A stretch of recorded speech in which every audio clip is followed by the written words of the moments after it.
یہ but coin کیا چیز ہے؟ خیر یہ جو بھی چیز ہے، جس کسی نے بھی اس کرنسی کو 2011 میں خریدا ہوگا اس کے بینک اکاؤنٹ میں آج اتنے سارے پیسے ہوں گے کہ اسے کچھ سوچنے کی ضرورت نہیں ہے، کیونکہ 2011 میں ایک بٹ کوائن کی قیمت تقریباً $1 امریکی تھی اور آج اس کی قیمت تقریباً 23,000 امریکی ڈالر کے برابر ہے، اور یہ قیمت روزانہ چینج ہوتی رہتی ہے ڈیپینڈنگ مارکیٹ کس طرح اس کو ڈیل کر رہی ہے۔ اور 2011 ہی نہیں، صرف پچھلے 5 سال میں اس ڈیجیٹل کرنسی کی قیمت زمین سے آسمان تک پہنچ چکی ہے، اور اس نئی کرنسی کی بڑھتی ہوئی مقبولیت ہر کسی کی توجہ کا مرکز بنی ہوئی ہے۔ لوگ یہ سوچ رہے ہیں کہ کیا یہ ہمارا مستقبل ہے؟ لیکن سوال اب بھی وہی ہے کہ یہ بٹ کوائن ہے کیا اور کس طرح آپریٹ کرتا ہے؟ بٹ کوائن یا کرپٹو کرنسی کو سمجھنے کے لیے اس کے بیسک کانسیپٹ کو ریگولر کرنسی سے کمپیئر کرنا ہوگا۔ بٹ کوائن کرپٹو کرنسی کی ایک قسم ہے اور اس کے جیسی بہت ساری ڈیجیٹل کرنسیز آج کل مارکیٹ میں موجود ہیں، اور یہ کرپٹو کرنسی جو ہے وہ ایک ریگولر کرنسی جسے ہم روزمرہ کے طور پر یوز کرتے ہیں اس سے کافی مختلف ہے۔ میں آپ کو ایک مثال دیتا ہوں۔ عموماً جب آپ کوئی چیز خریدنے جاتے ہیں تو خریدار بیچنے والے کو یا دکاندار کو یا تو کریڈٹ کارڈ سے پیسے دیتا ہے یا کیش پیسے دیتا ہے۔ ان دونوں صورتوں میں اس ٹرانزیکشن کو ویلیڈیٹ کرنے کے لیے یا اس ٹرانزیکشن کو افیشل بنانے کے لیے بیچ میں ایک ادارہ موجود ہوتا ہے، یا تو وہ بینک ہوتا ہے یا کوئی حکومت ہوتی ہے جس نے یہ کرنسی نوٹ ایشو کیا ہو۔ جب آپ کرپٹو کرنسی کے ذریعے کوئی خرید و فروخت کرتے ہیں تو اس مڈل مین بیچ والے اس ادارے کو بائی پاس کر دیا جاتا ہے،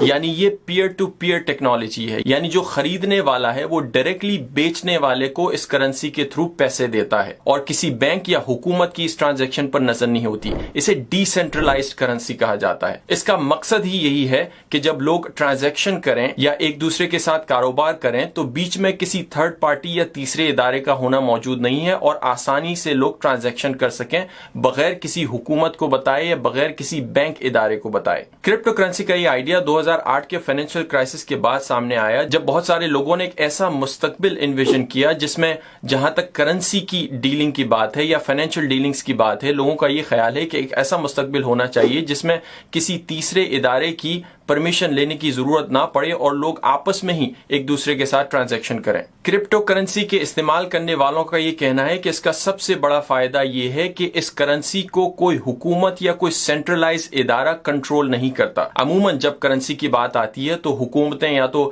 کرنسی کی ریٹس طے کرتی ہیں یا کسی بھی فائنینشیل انسرٹنٹی کی صورت میں بہت سارا پیسہ مارکیٹ میں پھینک کے اکانومی کو سٹیمولیٹ کرتی ہیں۔ اس کا فائدہ یہ ہوتا ہے کہ اس کرنسی پر مکمل طور پر کنٹرول حکومتوں کا ہوتا ہے یا اس سینٹرل ادارے یا سینٹرل بینک کا ہوتا ہے جو اس کرنسی کو کنٹرول کر رہا ہے۔ کرپٹو کرنسی کی دنیا میں کسی بھی حکومت یا سینٹرل بینک کا اس پر کنٹرول نہیں ہوتا، بلکہ اس کا کنٹرول انہی لوگوں کے ہاتھ میں ہے جو اس کو استعمال کر رہے ہیں۔ پوری دنیا میں ایک نیٹ ورک بنا ہوا ہے بہت سارے کمپیوٹرز کے تھرو جس میں ان تمام ٹرانزیکشن کا ریکارڈ رکھا جاتا ہے، اور اسی وجہ سے جب بھی کرپٹو کرنسی کے حوالے سے کوئی ٹرانزیکشن ہوتی ہے تو اس پر تمام لوگوں کی نظر ہوتی ہے اس کمپیوٹر نیٹ ورک کے تھرو، اور اس میں بے ایمانی یا پیسے کم یا زیادہ ہونے کے چانسز نہیں ہوتے۔ اور کرپٹو کرنسی کے استعمال کرنے والوں کا یہ بھی کہنا ہے کہ اسی وجہ سے یہ ٹرانزیکشنیں بہت زیادہ سیکیور بھی ہوتی ہیں اور اس میں چوری ہونے کا یا ہیکنگ کا خطرہ کنونشنل کرنسی سے کم ہے۔ یہ دلیل کنزیومرز کے نظریے سے تو کافی اسٹرانگ ہے، لیکن اگر آپ حکومتوں کی نظر سے دیکھیں تو یہ بات ان کو کھٹکتی ہے، وہ اس لیے کہ کوئی بھی حکومت دنیا میں یہ نہیں چاہے گی کہ اس کے ملک میں اس کا کرنسی پہ سے کنٹرول ختم ہو جائے یا فائنینشیل ٹرانزیکشن جو ہوتی ہیں اس کی کمیونٹی میں